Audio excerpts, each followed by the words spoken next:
Welcome to the Boxing Day edition of the Premier League show. This, of course, is weekday 15 or match day 15, and 6 games on offer on this Boxing Day.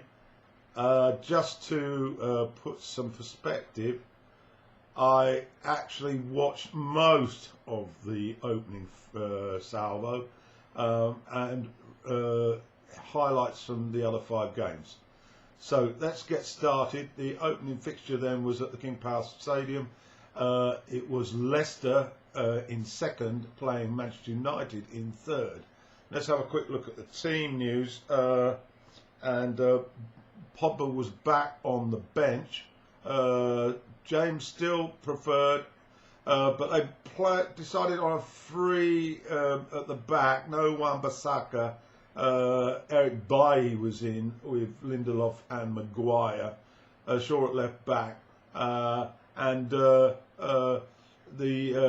McTominay and Fred holding the midfield together, Martial up front. For Leicester, I'm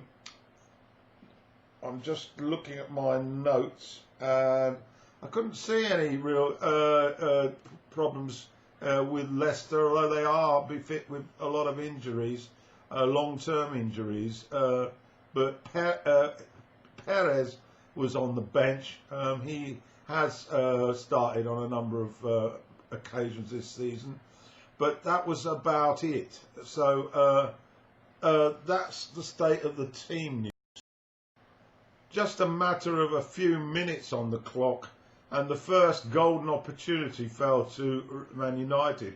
A great cross over the top of the defence by Fernandes, and great anticipation by Marcus Rashford getting into that position. But then with just Schmeichel to beat from about 6 yards, he managed to head the ball over. It was a pretty poor miss for a man of his stature, but that's the way it goes, I suggest. There was a quick break up the other end, just in crossing. Vardy got in front of the defender and connected, but it was well over. Both sides were pressing high, and it was difficult to get any possession going, really. Tielemans found Barnes on 20 minutes, but the defence got across, and away it went for safety.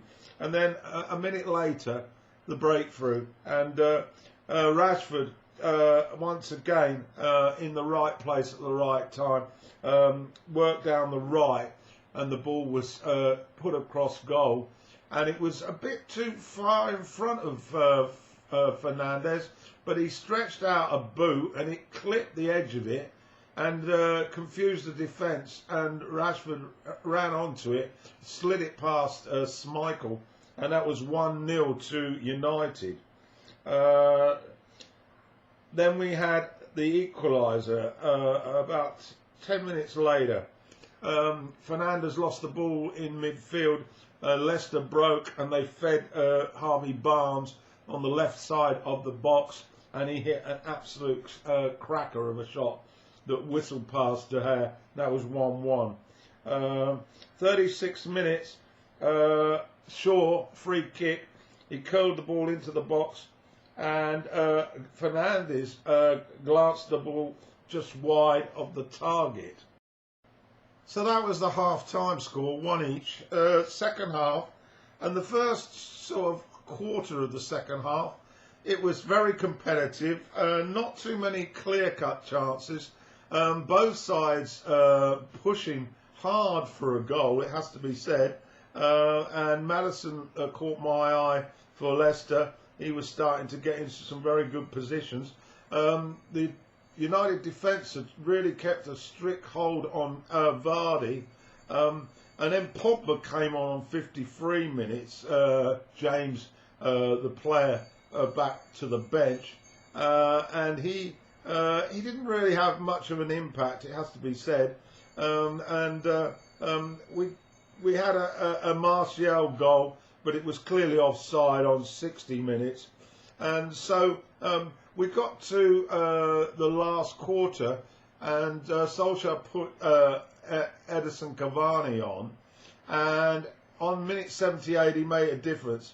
He managed to feed Fernandes, who ran through into the box, and it was a bit of a scuffed effort, but it went wide of Schmeichel and found the corner, so it was 2-1 to United. But they weren't in front for long. 5 minutes, a great run down the right.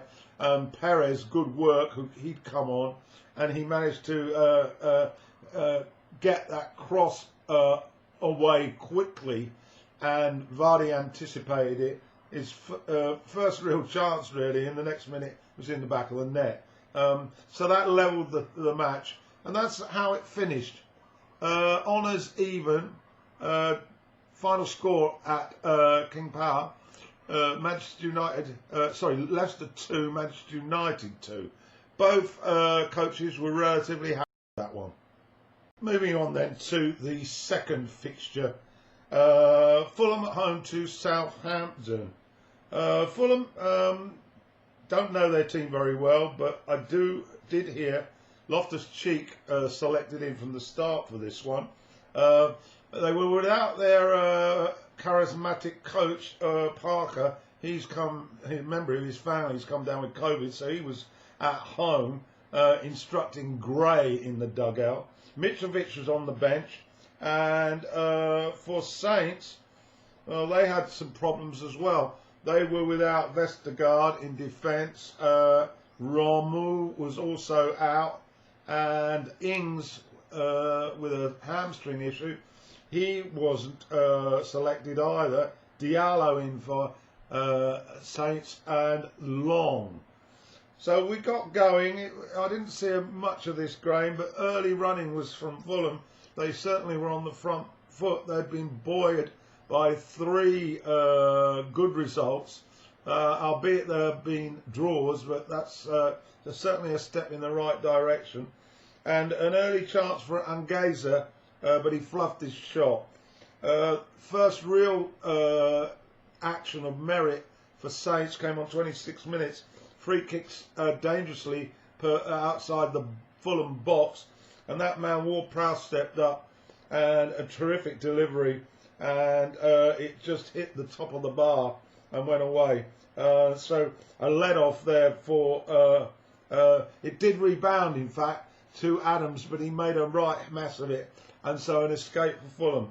Half time goalless. Second half, Cavaliero headed wide from a Robinson cross on 54. I'm trying to read my notes. The light isn't too good here. There was a goal for Southampton on 84 minutes for Walcott, but VAR had a look at it, and there was an offside in the build-up, so that was chalked off. And basically that was about it. Full-time score at Craven Cottage. Fulham 0, Southampton 0. Next up then, Villa Park. High-flying Aston Villa at home to Crystal Palace. Crystal Palace reeling after that 7-goal mauling that they suffered at the hands of Liverpool. Really needed to bounce back. Villa have had some good results of late. They're a completely different proposition from the team that were hanging on to their status in the Premier League last season. Benteke up against his old club. Villa were basically unchanged. It was the 200th goal, the 200th appearance for Jack Grealish. That's a lot of games for a very young talent. And for Palace, Ward and Dan were in for Klein and Cahill. Cahill got an injury. Klein just on the bench.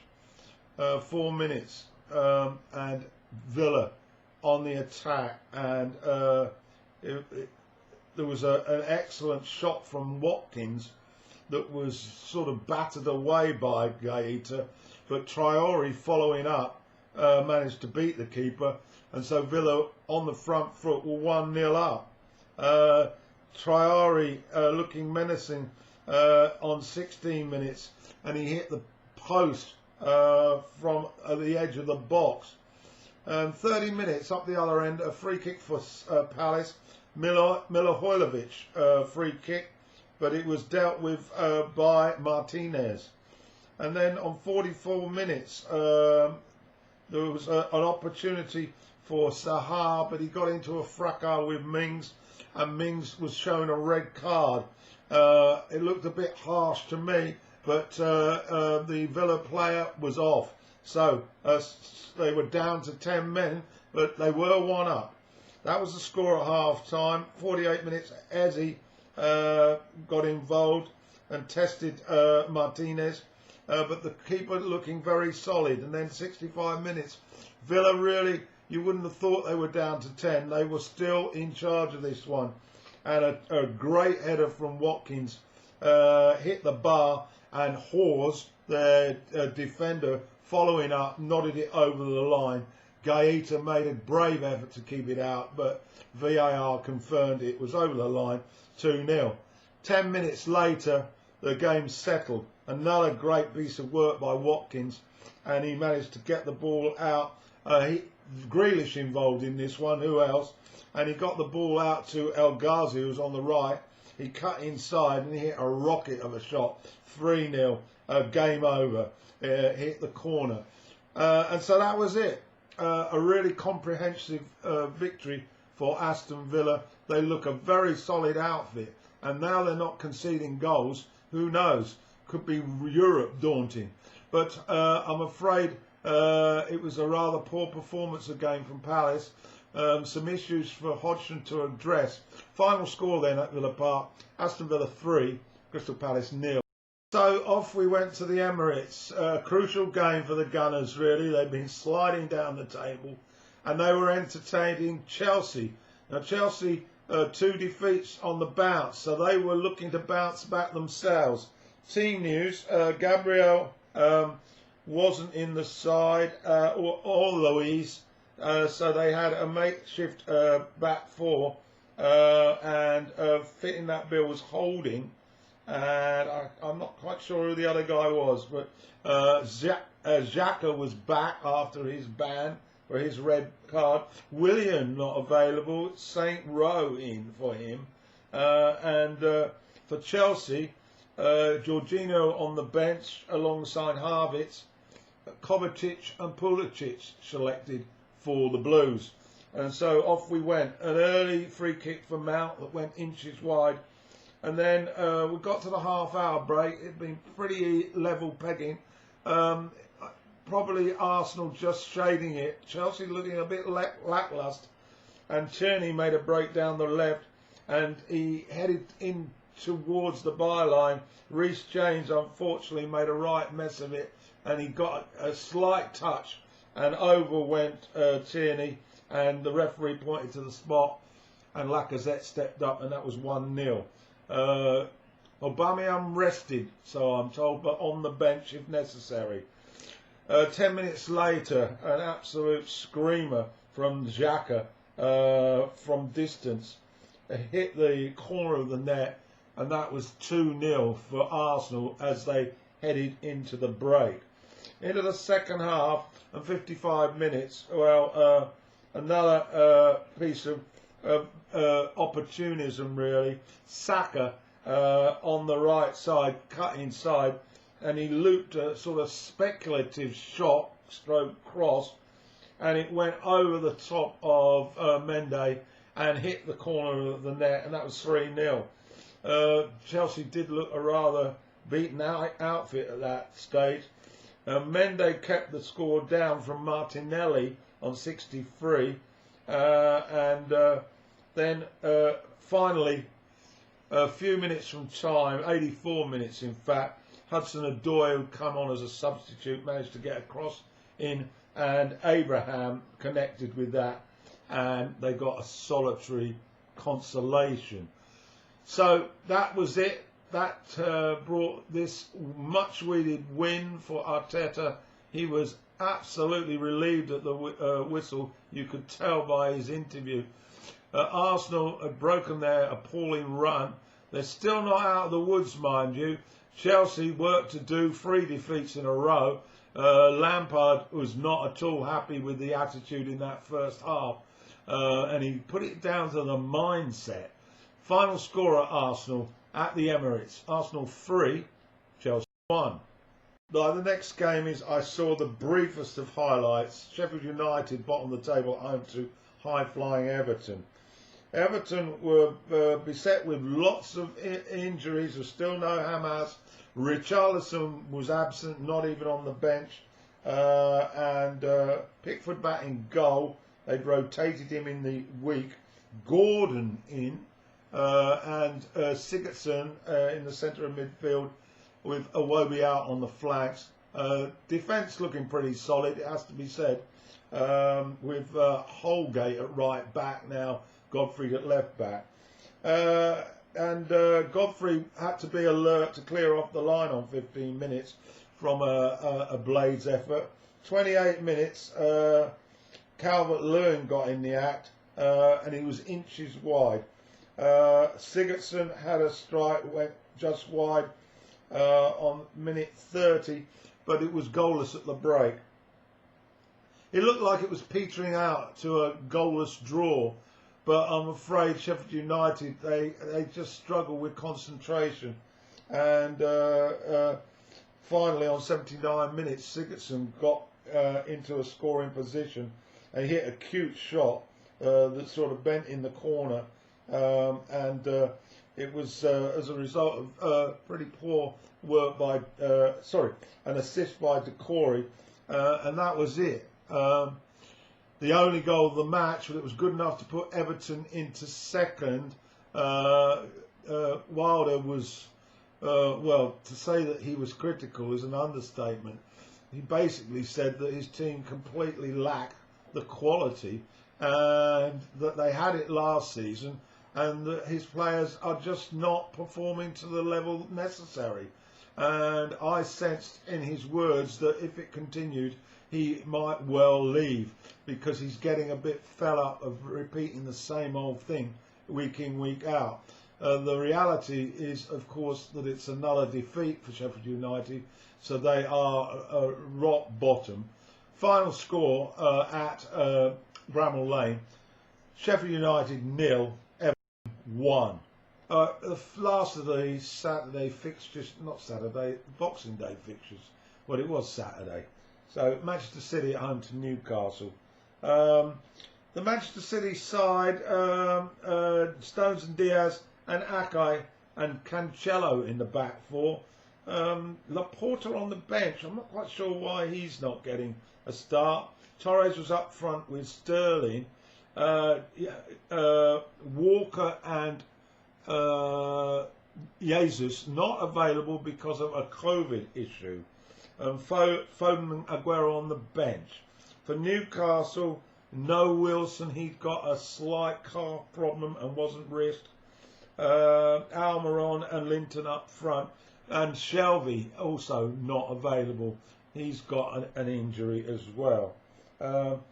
So this looked a pretty cast down home win, it has to be said. In 13 minutes, after some excellent work by Sterling in the box, he laid the ball back on a plate to Gundogan, and that followed a great crossfield pass by Cancelo to Sterling, and Gundogan anyway slotted it home 1-0 to City. 34 minutes, Darlow denied De Bruyne after a great ball from Torres. Should have done better really. 1-0 at the break. Murphy had a shot on 51 for the Magpies, but that basically woke Edison up, and Torres gobbled up a Fernandez block that fell to him, and that was 2-0 for City. And that was about it. A late chance for Bernardo Silva, which hit the upright, but 2 was enough. I wouldn't say it was a particularly great performance by Guardiola's troops, but these days Guardiola's having to settle for performances that are less than spectacular. Some of these star players, as I've mentioned before, are just not at the top of their game. But it's still good enough. Final score at the Etihad: Manchester City 2, Newcastle United 0.